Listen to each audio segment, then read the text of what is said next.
কি সম্মান দিয়েছে, আমার নবীকে কি মর্যাদা দিয়েছে, আমার নবীকে কি মাতা দিয়েছে, আমার নবী পাক বলতে লেগেছে ওই সকল উম্মতি গুলো জাহান্নামের দরজায় করে যখন দাঁড়িয়ে যাবে, জাহান্নামের দ্বারকে ফেরেশতা বলবে তোমরা কারা গো, তোমাদের চেহারাটা বিকৃত হয়ে গেছে, তোমাদের সঙ্গে কোন শয়তান নাই, তোমরা কারা গো, জাহান্নামের দরজা শুনে ওই বান্দারা আমার নবীর উম্মত করো, আমার নবী পাকে শুনে যাবে, এত ভয়ানক নজর হবে। আল্লাহ পাকের ফেরেশতারা জিজ্ঞাসা করবে তোমরা তোমাদের নাম বলো বলো, ওই সময় তারা বলতে লাগবে আল্লাহ পাকের ফেরেশতারে আমাদের নাম হলো মুহাম্মদ, আব্বাস মুহাম্মদ হলো মুহাম্মদ হলো, এই মুহাম্মদ নাম শুনবে আল্লাহ পাকের ফেরেশতা বলতে লাগবে ও নবী আল্লাহ বিনা খাতিরে আপনি জান্নাত তৈরি করেছে, এই নবীর নাম তাদের নামে শুনে জড়িয়ে আছে, আপনার নবীর নামে খাতিরে কি তাদের কি নাজাত দেওয়া যায় না?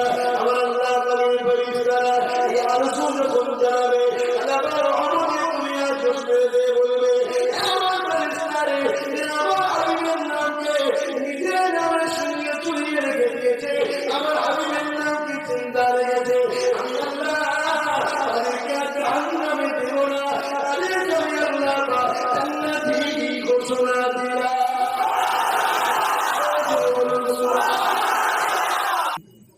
নামাজ পড়ে যদি জান্নাত যাওয়া যেত তাহলে ইবলিস তো আগে যাবে, 6 লক্ষ থেকে 7 লক্ষ বছর নামাজ পড়েছে। এলেম শিখে যদি জান্নাত যাওয়া যেত তাহলে ইবলিস তো ফারিস্তাদের ইমাম ছিল, শিক্ষক ছিল, জান্নাতে যখন বুঝতো আর ফারিস্তারা বলে দিত ভাই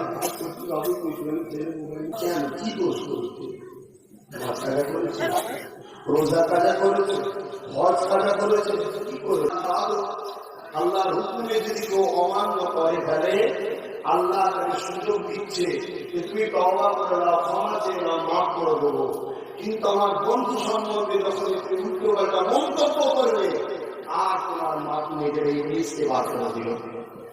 কথা বুঝে আসতে পারে?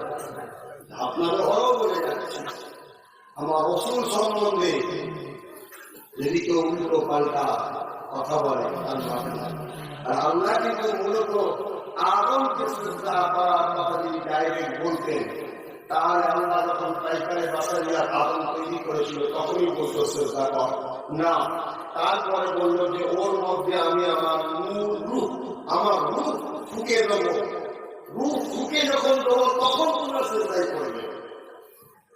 আর তাফসীর কারণটা বলছে ওই রূহটা ছিল মুহাম্মদুর রাসূল। জয় বলে মূলত আদম আলাইহিস সালামকে ইবলিস অপমান করলেন, ইবলিসের টার্গেট ছিল নবী মুহাম্মদ সাল্লাল্লাহু আলাইহি ওয়াসাল্লাম।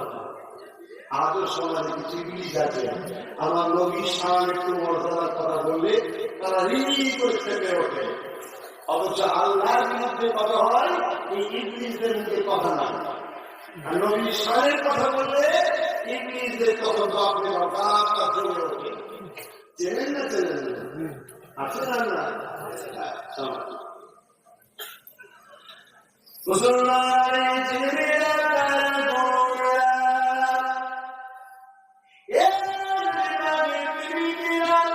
বুখারী মুসলিম শুনুন হযরত আবু সাঈদ খুদরি রাদিয়াল্লাহু তাআলা থেকে আল্লাহ নবী দিন দুনিয়ার বাদশাহ জনাব মুহাম্মদ আরবি সাল্লাল্লাহু আলাইহি ওয়াসাল্লাম দুনিয়ার কালিমাতের মাধ্যমে প্রকট দিয়েছিলেন। এমন সময় খুয়াইসিলাম নামটা জুল খুয়াইসিলাম নাম একটা ব্যক্তি উঠে দাঁড়িয়ে বলল, দাঁড়িয়ে বলছে মুহাম্মদ ইত্তাকুল্লাহ, দাঁড়িয়ে বলছে মুহাম্মদ ইত্তাকুল্লাহ। আমার নবীকে বলেছে তাকওয়া করো, আল্লাহকে ভয় করো।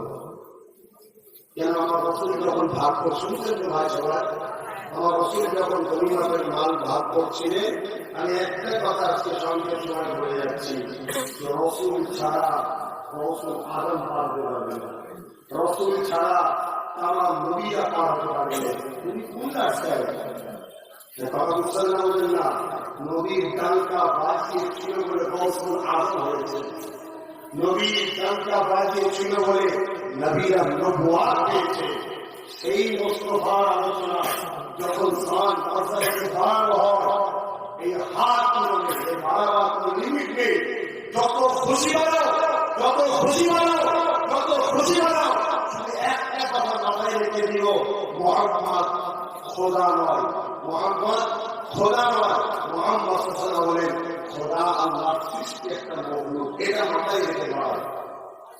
এইটা মাথায় রেখে যত খুশি নবীর তারিফ করো। আল্লাহ কোরআনে বলছে